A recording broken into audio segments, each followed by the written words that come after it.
Muy buenas, estimados y estimadas, sean bienvenidos una vez más a un nuevo capítulo. Acá estamos y repasamos, por supuesto que sí. Yo soy Santiago y estoy acá para darte una mano, porque sí, vamos llevándola juntos, como tiene que ser. Vamos a estudiar, vamos a portarnos bien y nada que locuras para el fin de semana. Jóvenes y jóvenes, maestros de la vida, doctores del día a día.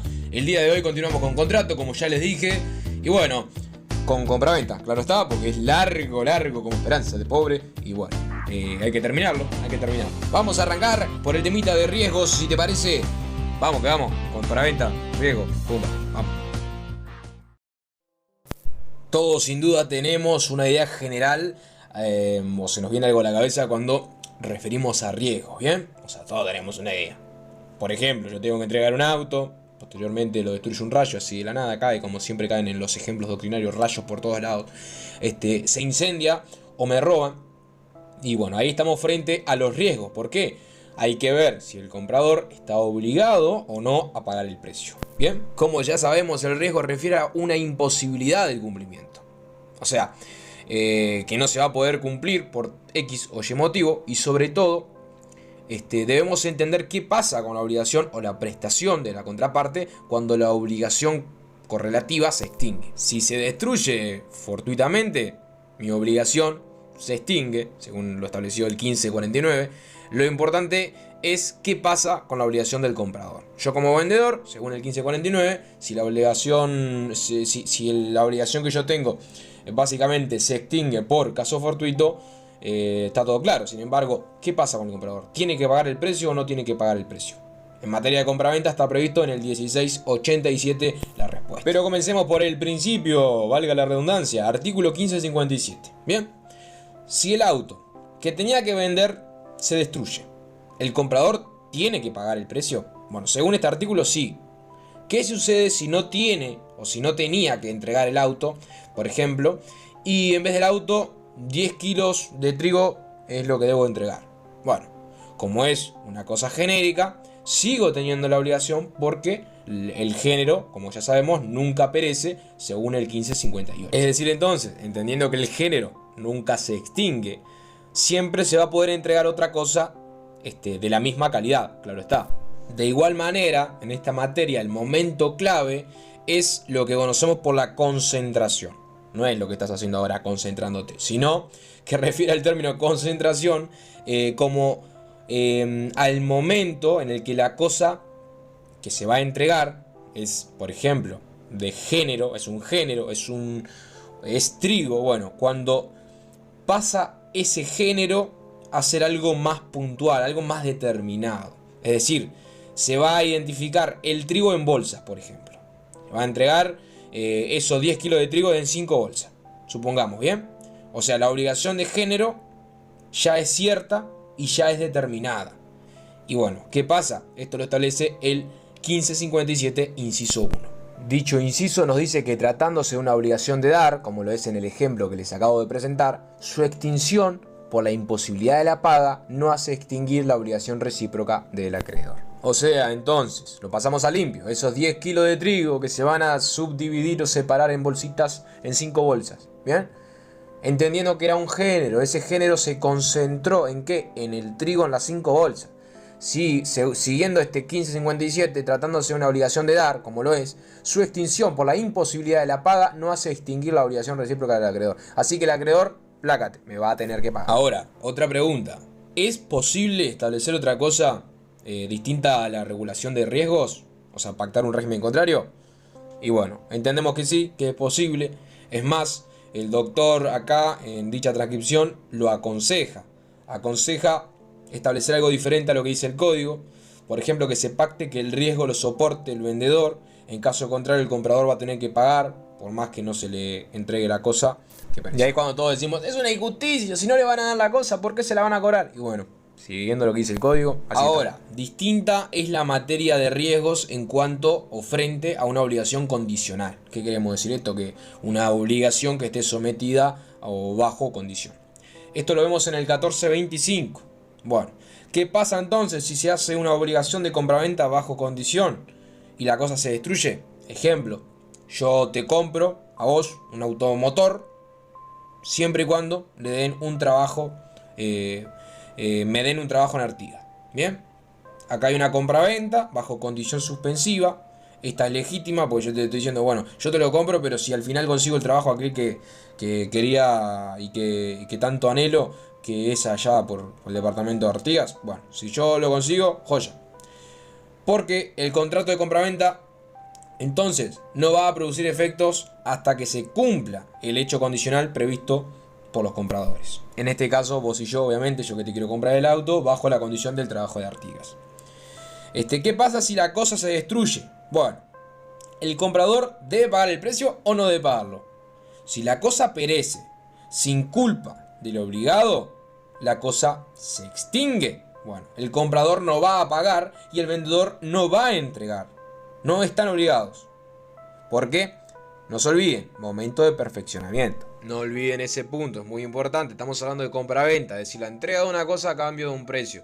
Cuando estos se configuran, los dos trabajan juntos, se va a perfeccionar. Si no hay perfeccionamiento, ¿quién va a tener la responsabilidad si la cosa se destruye por caso fortuito?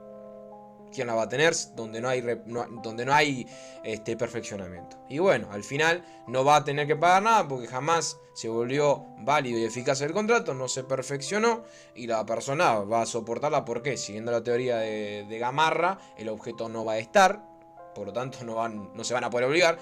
Y si se perfecciona, lo mismo que hemos visto anteriormente, el sujeto está obligado a pagar de igual manera.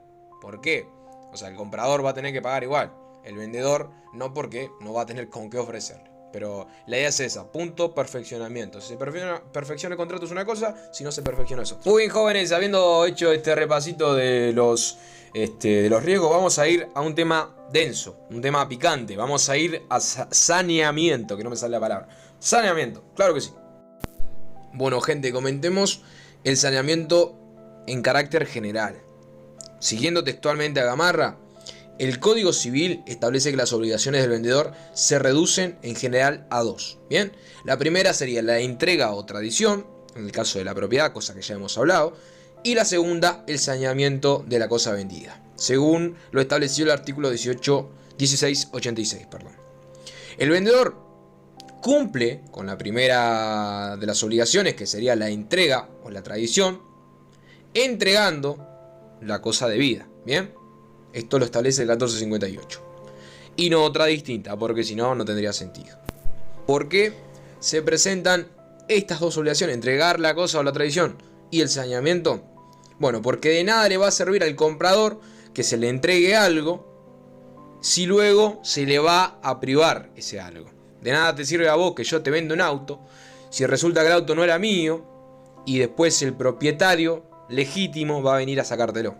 Prácticamente nos dice eso. Básicamente, entonces, la evicción sería eso: cuando un tercero reivindica su derecho por sobre una cosa. Igualmente, aunque el vendedor haya cumplido con la obligación de entregar la cosa y aunque la evicción no se produzca, la finalidad del contrato o las distintas finalidades que puede tener y el interés del comprador van a resultar frustrados si la cosa se revela inapta, es decir, al final la compré para algo y no sirvió, inapta para su uso. Bien, entonces es el saneamiento quien complementa a la obligación de entregar la cosa. Es decir, entonces partimos de esos elementos estructurales del contrato de compraventa: cosa por precio. Bien, estos dos son elementos estructurales. Cosa por precio, sí, siempre, pero siempre que el comprador pueda conservar la cosa. Bien, pueda conservar la cosa en su poder sin que un tercero se la quite. Básicamente esta es la idea. Ahora, surge una pregunta que también acá surge en Gamarra, bien, en los textos. ¿El saneamiento presupone un caso de incumplimiento de las obligaciones emergentes del contrato? En el caso de que respondamos afirmativo, nos dice Gamarra: ¿cuáles son estas obligaciones que se incumplen? Aparentemente, el saneamiento va a funcionar, es decir, va a funcionar para lo que sirve, cuando viene la evicción, es decir, cuando viene un tercero a quitarme la cosa, o cuando hay vicios ocultos, o sea, hay vicios en la cosa y se recurre al saneamiento. Bueno, he aquí que en nuestro país El saneamiento ha sido definido como la obligación que por el hecho de la venta contrae el vendedor de procurar al comprador la posesión pacífica y útil de la cosa, y de indemnizar por los daños y perjuicios en caso de que aquel compromiso no tenga cumplimiento, nos dice Gamarra. Entonces, de acuerdo a esta doctrina, el saneamiento básicamente es algo a lo que se obliga el vendedor, y en caso de que no se cumpla, se debe indemnizar. Bien, esto es lo que nos dice el código. Ahora, Gamarra dice que, o al menos para él, el saneamiento no tiene nada que ver con el incumplimiento. Bien, no significa que el saneamiento sea una obligación del vendedor, porque la única obligación es la que tiene por excelencia, que es la de entregar la cosa. Gamarra ve al saneamiento como una garantía, no como una obligación. Es decir, si bien el Código Civil coloca el saneamiento como una obligación a la misma altura o de la mano de la obligación de entregar la cosa vendida, no funcionaría así. ¿Por qué? Porque la obligación concreta es la de entregar la cosa, y la otra es una garantía, es el saneamiento. O sea, la verdadera obligación del vendedor consiste en entregar, nada más. Y como ya sabemos, si se incumple con esta obligación de entregar, entendiendo de que hablamos de un contrato bilateral, el código nos presenta el 1431, si no mal recuerdo, sí, confirmo, 1431, y nos da la chance de la resolución del contrato por incumplimiento. Ahora, el razonamiento lógico que nos presenta Gamarra es que básicamente la evicción no puede ser objeto de una obligación. Es decir, que yo no puedo obligarme a estar, o sea, no me puedo obligar a que no aparezca un tercero. ¿Bien? No me puedo obligar a que no aparezca un tercero si yo te estoy transfiriendo la posesión. No me puedo obligar a decir, no va a aparecer el verdadero dueño. ¿Por qué? ¿Por qué no puede ser sujeto de obligación? Porque yo no puedo controlar la voluntad de un tercero. No puedo decir, vos tercero no vas a venir. No vas a venir y ya lo dije por contrato, por lo tanto, bueno, podés venir. No puedo controlar la cabecita del otro. Porque como bien dice Gamarra, hablamos de un evento futuro e incierto. Bien, es extraño para el vendedor si viene o no viene. Le es ajena la idea. O sea, esto va a depender de la voluntad del tercero. Y acá hace también una bellísima comparación, diría yo, que dice, si el vendedor está obligado a entregar la cosa y asegurar la posesión útil y pacífica.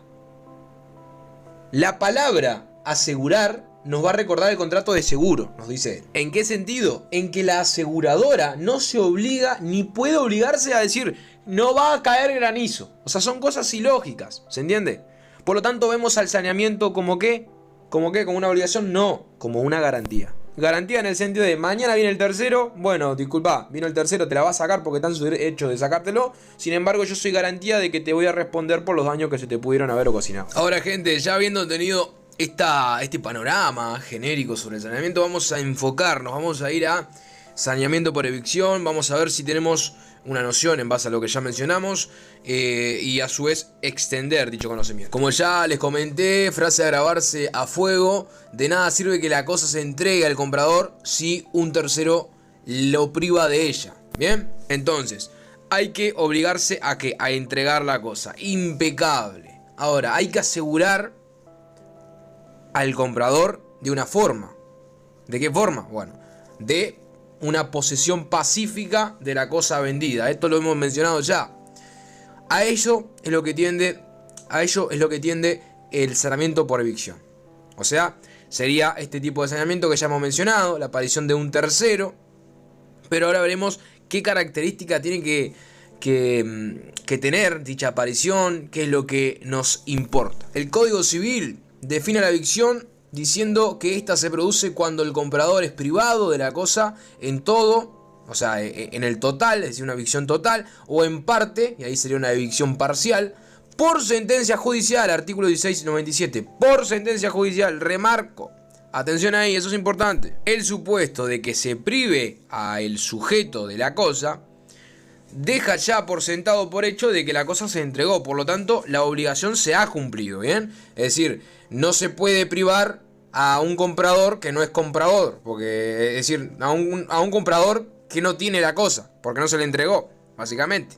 No se le puede privar de algo que no tiene. Ahora, el comprador es quien va a utilizar la garantía que tiene. Como ya dijimos, una garantía, no una obligación del comprador. Remarco también ahí. El comprador es el que va a solicitar la garantía de saneamiento por evicción. ¿Bien? ¿Pero cuándo la va a solicitar? Bueno, puede el comprador decir, ponerse a investigar y ver que realmente quien le vendió la cosa no es el propietario, y por temor a que venga ese propietario a sacárselo hoy o mañana, decir, no, dame garantía por evicción. No puede. Porque aunque descubra que la cosa que compró pertenece a un tercero, no va a poder solicitar esta garantía.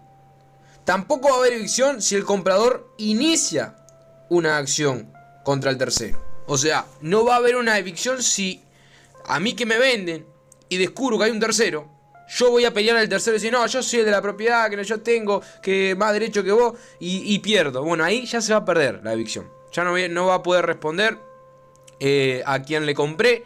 No me va a responder porque yo fui a hacer relajo y al final fue al miope porque terminé perdiendo. En segundo lugar, la privación tiene que ser básicamente una privación o una turbación de derecho. Porque las turbaciones de hecho, el vendedor no va a responder. O sea, si el tercero viene y arranca 5 o 10 palmeras, que sabemos que se venden y están Caribe con K, del terreno, del fondo, como le quieran llamar, no va a haber una garantía. No se va a decir, che, mirá, ¿te acordás que vos tenés esto, no? Tenés este deber conmigo. No pasa porque es una turbación de hecho, no de derecho. O sea, entonces, a ciencia cierta, es necesario que se alegue un derecho sobre la cosa y que ese derecho se ejercite judicialmente, aunque la pretensión sea infundada. Básicamente el 1697 nos dice porque exige que la privación provenga de sentencia judicial. Y claro está que en las vías de hecho, donde el tercero no alega derecho, la privación por sentencia no puede darse. Claro, si viene a arrancar palmera así a lo gratis, sabemos que no va a tener favorable una vía legal, ¿no? Porque vino y se paró y arrancó, hizo terrible relajo. Bueno, al final, no. Si fuera de derecho, ahí sí, ahí ya sería otro mundo. Además, la causa para dicha evicción tiene que ser anterior al contrato de venta. Artículo 1698. O sea, el vendedor no responde de las causas posteriores. El artículo 1713 registra una aplicación concreta de este principio cuando niega el saneamiento al comprador que por su culpa perdió la posesión de la cosa. Es decir, te pongo un ejemplo para que te quede más que claro. Yo mañana te vendo un terreno a vos, un terreno inmenso, bellísimo. ¿Bien? Te lo vendo. ¿Qué va a pasar acá? Resulta que vos te vas del país y dejás el terreno ahí baldío. Venís a los 30 años después, venís, bueno, voy por mi terreno, tuki. Resulta que te ocuparon el terreno, tenés 30 viviendas en esas 80 hectáreas que te vendí. Y me venís a hacer relajo a mí y decirme, che, vos tenías que garantizarme esto. No te tenía que garantizar nada. ¿Por qué? Porque dicha turbación sobre tus tierras ocurrió después. ¿Se entiende? O sea, te ocuparon después. Y te ocuparon por prescripción porque pasaron 20 años. Fue tu irresponsabilidad la que dio lugar a dicha pérdida del terreno por prescripción. Ahora, también tenemos otro supuesto. Por ejemplo, el llamado o la llamada garantía por el hecho personal. O sea, cuando la turbación proviene del propio vendedor y no de un tercero. No rige la exigencia, del 1698. Y es el 1699 el que dice que el vendedor queda siempre obligado por sus hechos personales posteriores a el contrato. O sea, tenemos a A, a B y a C. A le vende a B. Bien. Pero resulta que con el tiempo, esa venta lo que vendió fue una posesión. Porque no era dueño de la propiedad, por lo tanto no pudo hacer el modo tradición. Así que dio la propiedad, dio la posesión, perdón. En ese caso, resulta que A le da a B la posesión, pero al tiempo A contacta con C y le dice, che, vos, vendémelo. Se lo vende, ¿bien? A en ese punto no puede ir a hacerle a turbar en cuanto a derecho a B. ¿Por qué? Porque ya se lo había vendido. Además, partamos de la lógica de que cuando A adquiere ese terreno, o ese lugar, o lo que sea, va a recaer en la mano de B de forma instantánea. ¿Por qué? Porque A ya se lo había vendido a B. O sea, ya se le había vendido la posesión. Ahora lo que va a pasar es que va a tener la propiedad. Ahora, pongámosle nombre a las cosas. Juicio por evicción. Ejemplo, C promueve juicio contra B. ¿Bien? En el caso de A, B y C, como siempre. O sea, C es el tercero. Promueve juicio contra B, que es el comprador. Este juicio se llama proceso de evicción. ¿Bien? El tercero, acá, va a alegar derechos sobre la cosa contra el comprador, o sea, contra B. Es la primera etapa, básicamente, hablando así, lisamente y llanamente, del saneamiento por evicción. ¿Qué tiene que hacer B? ¿Qué tiene que hacer el comprador? Bueno, el Código Civil dice que para que prospere el juicio de evicción, se le va a colocar la carga del comprador, es decir, a B, de que cite a juicio al vendedor, es decir, a A. Esta carga se realiza con varias finalidades. En primer lugar, porque el vendedor es quien tiene que indemnizar a el comprador. O sea, A tiene que indemnizar a B. Y debe tener la oportunidad de defenderse. Bien, en definitiva, el vendedor tiene que saber los problemas del negocio. O sea, A tiene que saber que vino el tercero. ¿Por qué? Porque es quien está en mejores condiciones para defender la compraventa que hizo con B. O sea, ¿por qué? Porque tiene un conocimiento anterior. Porque él entiende que de alguna forma, o porque de algún modo llegó a tener la posesión. O sea, va a tener el conocimiento por lo menos de quién es C y todo lo que pudiere estar a su alcance.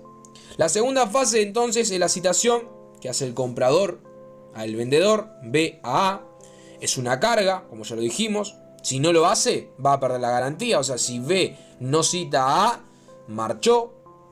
Y otra ventaja de citar al vendedor al juicio es que la sentencia le va a ser oponible. O sea, ya si se sentencia que gana C, que gana el tercero, bueno, esto le va a ser oponible a A para que sí o sí tenga que indemnizar.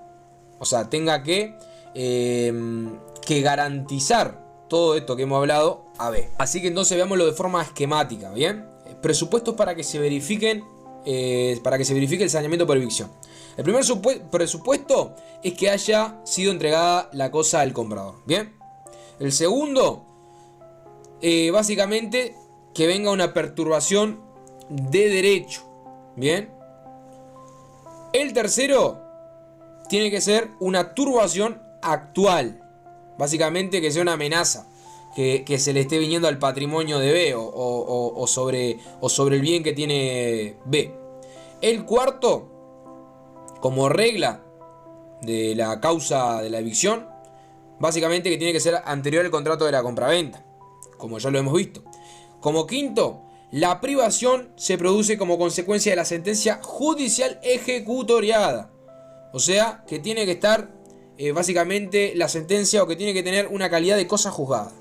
Esos son los 5 presupuestos para que exista o para que se verifique el saneamiento por evicción. Muy importante acá, por eso le dije, pongámosle el nombre a las cosas. El juicio de evicción es una cosa y el saneamiento por evicción es otra. Son dos juicios distintos que se pueden acumular. ¿Bien? O sea, no van a iniciar procesos diferentes. Por eso es muy importante la presencia del vendedor, es muy importante la presencia de A. ¿Por qué? Pues ya matamos 2 pájaros de un tiro. Vamos a la economía procesal. Ahora, veamos otro supuesto. Cuando no tiene lugar la evicción total, sino que tiene lugar la evicción parcial. O sea, se vendió un campo, supongamos, de 100.000 hectáreas. Y por evicción, al comprador le quitan 10.000 hectáreas. ¿Bien? La solución nos la da el 1710 del código.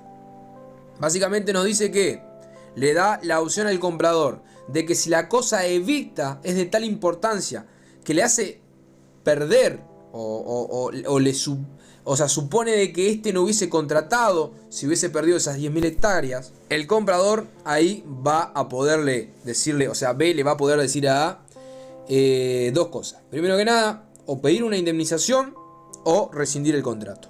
Por lo contrario, si la parte de la que le fue privada al comprador no es tan importante, por decir así, no le importa que le hayan sacado 10.000 hectáreas de esas 100.000 que tiene, en ese caso solo tiene lugar la indemnización. O sea, directamente no va a rescindir el contrato. Y bien, mi gente, por último detalle, y cortamos por acá, la garantía por cargas y servidumbres no aparentes, artículo 17 y 17. Básicamente, no es un caso en el que fuera otro el propietario que viene a reclamar, sino que el inmueble está afectado por una servidumbre, una carga o otro gravamen.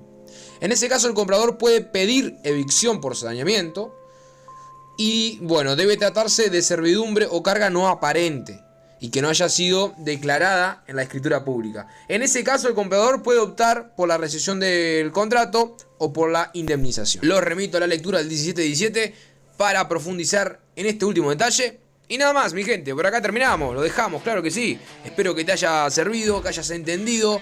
Y bueno, que me dejes tu like, me invites un café y me dejes un comentario. Sé que voy a estar lleno de café, porque me quiere tanto la gente. No, mentira, que me van a querer.